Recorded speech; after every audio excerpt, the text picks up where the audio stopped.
ഞാൻ വിചാരിച്ചു പിരികം രണ്ടും കൂടി ഇപ്പൊ കൂട്ടിക്കെട്ടും. ഓക്കെ, നമ്മുടെ ഗെയിം എന്താന്ന് വെച്ചാല് ഞാനൊരു ഡയലോഗ് പറയും, അല്ലെങ്കിൽ ഒരു സിറ്റുവേഷൻ പറയും. ആ ചേട്ടന്റെ ക്യാമറ ഇരിക്കുന്ന ചേട്ടന്റെ മുഖം ക്യാമറ സൂം ചെയ്ത് നോക്കുമായിരിക്കും പെട്ടെന്ന് എന്തെങ്കിലും പറ്റിയോ. അതെ അതെ.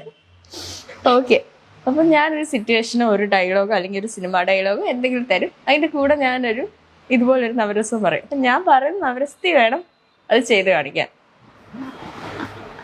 എനിക്ക് കത്തിയില്ല. അടച്ചോ? എനിക്ക് കത്തിയില്ല. ഇല്ല, അതായത് ഇപ്പൊ ഞാൻ സിറ്റുവേഷൻ പറയും, ഒരു ഡയലോഗ് പറയും. ഞാൻ പറയുന്നത് ഹാസ്യത്തില് അഭിനയിച്ച് പറയാൻ പറയും. ഓ അങ്ങനെ. അങ്ങനെ ഫിലിം നെയിമോ? അല്ലല്ല, ഫിലിമിലെ ഡയലോഗോ അല്ലെങ്കിൽ എന്തെങ്കിലും ഒരു കോമൺ സിറ്റുവേഷൻ. കോമഡി ആക്കും. ഓക്കെ, റെഡി അല്ലേ? ഓക്കെ, അപ്പൊ സിറ്റുവേഷൻ ഇതാണ്. ഞാൻ ചേച്ചിയുടെ ബെസ്റ്റ് ഫ്രണ്ടാ. എൻ്റെ ഒരു വകയിലുള്ള ഒരു അമ്മാവന് ഒരു ആക്സിഡന്റ് പറ്റി ഹോസ്പിറ്റലിലായി. അപ്പൊ ഇക്കാര്യം ഞാൻ അമ്മാവന് വേണ്ടി ഭയങ്കര ക്ലോസാ. അപ്പൊ എന്നോട് ഇക്കാര്യം പറയാനുള്ള ധൈര്യം ആർക്കും ഇല്ല. അപ്പൊ ആ ടാസ്ക് ചേച്ചി എത്തിച്ചേക്കുവാ. അപ്പൊ എന്നോട് വന്നിട്ട് പറയണം, എടി ഒരു കാര്യം പറയാനുണ്ടായിരുന്നു, നിന്റെ അമ്മാവൻ ഇതുപോലെ ഒരു ആക്സിഡന്റ് പറ്റി, പേടിക്കാനൊന്നുമില്ല, പക്ഷെ ക്രിട്ടിക്കൽ സ്റ്റേജില് ICU ഹോസ്പിറ്റലില എന്ന് പറയണം. ഇത് ഹാസ്യത്തിൽ വേണം എന്നോട് പറയാൻ. അങ്ങനെ ചിരിച്ചോണ്ട് പറയണം. അതെ, ഹാസ്യത്തിൽ പറയണം. അതെ, സുഖാണോ? ആടി, എന്തൊക്കെയുണ്ട് വിശേഷം? നന്നായി പോകുന്നു. നമുക്ക് അമ്മാനെ ഒന്ന് കാണാൻ പോവാം. അമ്മാന്റെ കാര്യം വൻ കോമഡിയാ. നിന്റെ അമ്മാന്റെ കാര്യം വൻ കോമഡി ആയിട്ടിരിക്കുക. പുള്ളി പൊതുവെ ആളിച്ചിരി കോമഡിക്കാരനാണ്. പക്ഷെ അതല്ല, ഇന്ന് പോകുന്ന വഴിക്കേ ഒന്നും പറയണ്ട, ഒരു പട്ടി കുറുകെ ചാടിയതാ. പുള്ളി നേരെ ചെന്ന് പട്ടിയുടെ മണ്ടയിലോട്ട് വണ്ടി കയറ്റിട്ട് കറങ്ങി അടിച്ചിട്ട് ഒരു ക്രോസിൽ ഒരു വണ്ടി വന്ന് ഇടിച്ച് കറങ്ങി അടിച്ച് വീണു. കാലും കൈയൊക്കെ ഒടിഞ്ഞ് ഇച്ചിരി ക്രിട്ടിക്കലായിട്ട് ഹോസ്പിറ്റലിൽ കിടക്കാം. അതിന് അല്ല, നമുക്കൊന്ന് കണ്ടിട്ട് വരാം. വൻ കോമഡി എന്ന് എല്ലാരും പറയുന്നത്. മുഖക്ക ഇങ്ങനെ ഇരിപ്പുണ്ടെന്നാ പറഞ്ഞത്. നമുക്കൊന്ന് അമ്മാവൻ ആശുപത്രിയിലായതാണോ നീ പ്രചരിക്കുന്നത്? ഓക്കെ, ഇത്തിരി സംഭവം പൊളിഞ്ഞെങ്കിലും അതെ, ഒരുപാട് വലിച്ചു നീട്ടണ്ടല്ലേ? അതെ, അതായിരിക്കും നല്ലത്. ഓക്കെ, ഇനി അടുത്തൊരു ഡയലോഗ് വേണോ? വേണം വേണം, 5 എണ്ണം ഉണ്ട്. 5 എണ്ണോ? 9 രസങ്ങൾ ഉണ്ടായിട്ട് 5 എണ്ണം കുറച്ചതാ. വടക്കം വീട്ടിൽ കൊച്ചുകുഞ്ഞിനോട് ഉടക്കാൻ നിൽക്കരുത്, ഉടച്ച് കൈത്തരും. ഇത് ശൃംഗാരത്തിൽ പറയണം. എന്ത് ദൈവം, ആൾക്കാർ എങ്ങനെ കണ്ടോണ്ടിരിക്കോ ദൈവമേ. ശൃംഗാരം ഒഴുകണം. നിങ്ങക്ക് വ്യൂവേഴ്സ് ഒന്നും വേണ്ടേ? വേണം. ഇത് കണ്ടോണം. ഇത് കഴിയുമ്പോ വ്യൂവേഴ്സ് എങ്ങനെ, എന്താണ്? വടക്കം വീട്ടിൽ കൊച്ചുകുഞ്ഞിനോട് ഉടക്കാൻ നിൽക്കരുത്, ഉടച്ച് കൈത്തരും. ഉടച്ച് കൈത്തരും, ശൃംഗാരം. ശൃംഗാരം. അതെ, വടക്കം വീട്ടില് കൊച്ചുകുഞ്ഞിനോടെ, വടക്കം വീട്ടില് കൊച്ചുകുഞ്ഞിനെ അറിയില്ലേ? ഓടുന്നു. പുള്ളിയോട് ഉടക്കാൻ നിക്കണ്ട, നിന്ന ഉടച്ച് കൈത്തരും. ഓടുന്നു. മതിയോ? സന്തോഷായോ? സന്തോഷം. ഞാൻ ഇപ്പഴേ പറഞ്ഞല്ലേ വേണ്ട. എനിക്ക് 50 ലക്ഷം രൂപയുടെ ലോട്ടറി അടിച്ചു. എനിക്ക് അത് നിങ്ങളുടെ ഫ്രണ്ടായിട്ടുള്ള എനിക്ക് നിങ്ങൾ ഗിഫ്റ്റ് തരാൻ പോവാ. അത് രൗദ്രത്തിൽ പറയണം. എനിക്ക് 50 ലക്ഷം രൂപയുടെ ലോട്ടറി അടിച്ചിട്ടുണ്ട്. വേണോ? എനിക്ക് 50 ലക്ഷം രൂപയുടെ ലോട്ടറി അടിച്ചിട്ടുണ്ട്. വേണമെങ്കിൽ വന്ന് എടുത്തിട്ട് പോട്ടു. അയ്യോ, അപ്പൊ എനിക്ക് തരാൻ പോവാണോ? വേണേ വന്ന് എടുത്തിട്ട് പോ. ചുമ്മാ എനിക്ക് ദേഷ്യം വന്നിട്ട് ഇരിക്കാട്ടോ. കാര്യം ഞാൻ പറഞ്ഞേക്കാം. വേണേ വന്ന് എടുത്തിട്ട് പോ. ഇനി അടുത്തത് വീരം. വീരം കാണാൻ വലിയ ലുക്കില്ലെന്നേ ഉള്ളു, ഭയങ്കര ബുദ്ധിയാ. കാര്യം ഞാൻ പറഞ്ഞേക്കാം. കാണാനൊട്ടും ബുദ്ധി അല്ല, അയ്യോ കാണാനൊട്ടും ലുക്കില്ലെന്നേ ഉള്ളു. ഒടുക്കത്തെ ബുദ്ധിയാ.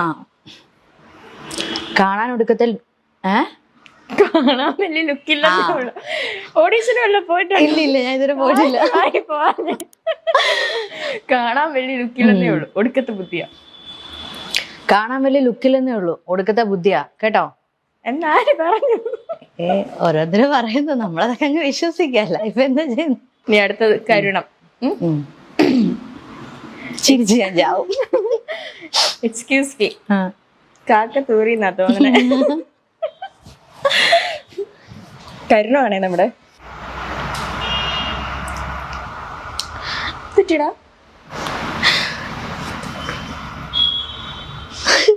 എന്താടാ നീ പറക്കണോ?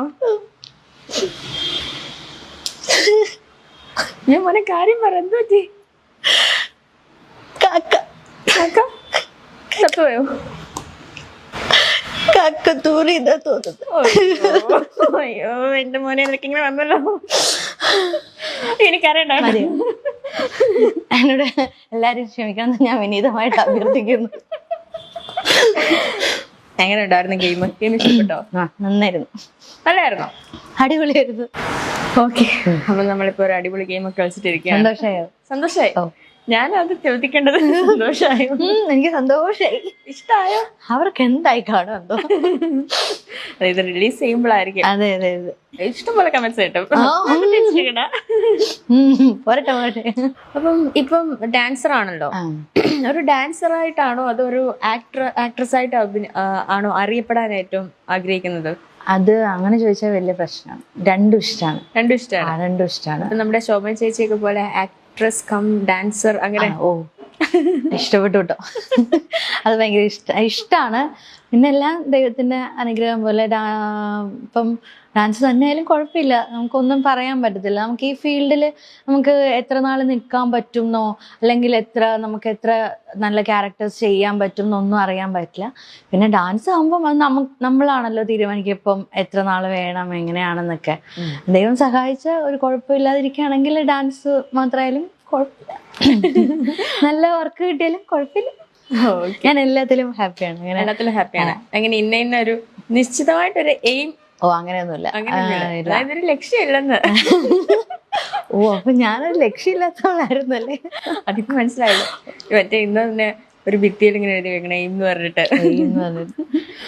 എനിക്ക് കിട്ടിയതൊന്നും അങ്ങനെ കിട്ടിയിട്ടുള്ള കാര്യങ്ങളല്ല. ഞാനിങ്ങനെ എയിം ചെയ്ത് അങ്ങനെ എടുത്തിട്ടുള്ള കാര്യങ്ങളൊന്നും അല്ല.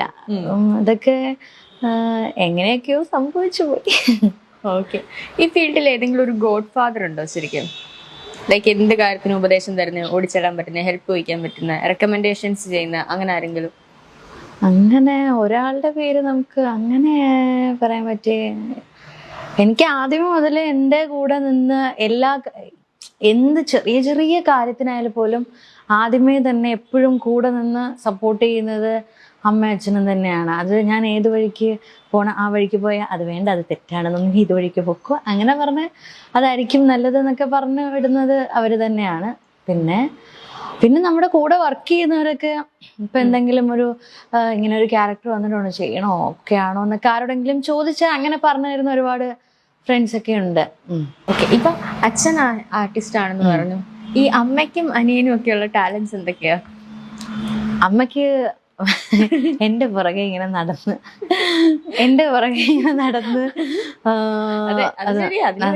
അത് വേണം. പിന്നെ തീർച്ചയായിട്ടും ഇപ്പം നമ്മളിപ്പം ഷൂട്ട് ചെയ്യുന്ന സമയത്ത് വർക്ക് ചെയ്യുമ്പോഴും സീരിയൽ ചെയ്യുന്ന ടൈമാണെങ്കിലും നമ്മൾ പോയി സീൻ ചെയ്തു വരുന്നു.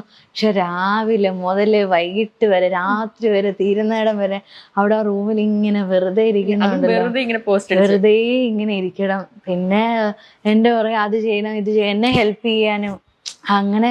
അത് ഭയങ്കര ഒരു വലിയ പാടാണ് കേട്ടോ, രാവിലെ മുതൽ ഇങ്ങനെ ഇരുന്ന്. അത് വലിയ പാടാണ്. ഞാൻ ഒരുപാട് അമ്മമാരെ അതുപോലെ കണ്ടിട്ടുണ്ട്. നമ്മുടെ ഇൻഡസ്ട്രിയിൽ ഒരുപാട് ആർട്ടിസ്റ്റുകളുടെ അമ്മമാർ ഇങ്ങനെ കൂടെ ഇരുന്ന് രാവിലെ മുതൽ രാത്രി വരെ ഇരിക്കുക. അത് കുറച്ച് പാടാണ് കേട്ടോ. ശരിക്കും അവർക്കൊരു അസോസിയേഷൻ തുടങ്ങണം. അത് വേണം. മോഡേൺ ഡ്രസ്സസ് ആണോ അതോ നാടൻ വേഷങ്ങളാണോ കൂടുതൽ ഇഷ്ടം? എനിക്ക് കൂടുതൽ ഇഷ്ടം നാടൻ വേഷങ്ങളാണ്. അതിലാണ് ഞാനിങ്ങനെ എപ്പോഴും കംഫോർട്ടാണ്. തനിയാണോ സ്റ്റൈലിംഗ് ഒക്കെ ചെയ്യുന്നത്? ഓ ഇല്ല, അങ്ങനെയൊന്നുമില്ല, അമ്മയാണ്. കാരണം ഐശ്വര്യയുടെ സ്റ്റൈലിംഗ് ഭയങ്കര ഫേമസ് ആണ്. എന്ത് ഇന്റർവ്യൂസ് ഒക്കെ ഏതൊക്കെ എവിടെയൊക്കെ കണ്ടിട്ടുണ്ടെന്ന് തോന്നുന്നില്ല. പിന്നെ ഒന്നും കാണാതെ ഞാൻ ഇന്നിങ്ങനെ വന്ന് രാവിലെ ഇരുന്നതാ. ഞാൻ ആ കാര്യത്തില് തോൽവിയാണെന്ന് പറയാം. അത്ര എല്ലാ ഡ്രസ്സും സെലക്ട് ചെയ്ത അമ്മയായിരിക്കും. എല്ലാ ഡ്രസ്സും സെലക്ട് ചെയ്യുന്ന അമ്മയാ. പിന്നെ ഞാൻ തന്നെ ഇടുന്നതൊക്കെ എന്തെങ്കിലും ഇട്ട് കഴിഞ്ഞാൽ അതൊക്കെ ഇതെന്ത് വേഷം എന്നായിരിക്കും എല്ലാവരും മിക്കവരും ചോദിക്കുന്നത്. പിന്നെ അങ്ങനെ വലിയൊരു ടാസ്ക് എടുക്കാൻ പോകാറില്ല. അമ്മ എടുത്തോ, ഞാനിടാം, ഇത്രേ ഉള്ളൂ. ഇപ്പൊ ഒരുപാട് ഡ്രസ്സുകളും കാര്യങ്ങളും അങ്ങനെയൊക്കെ ഉണ്ട്.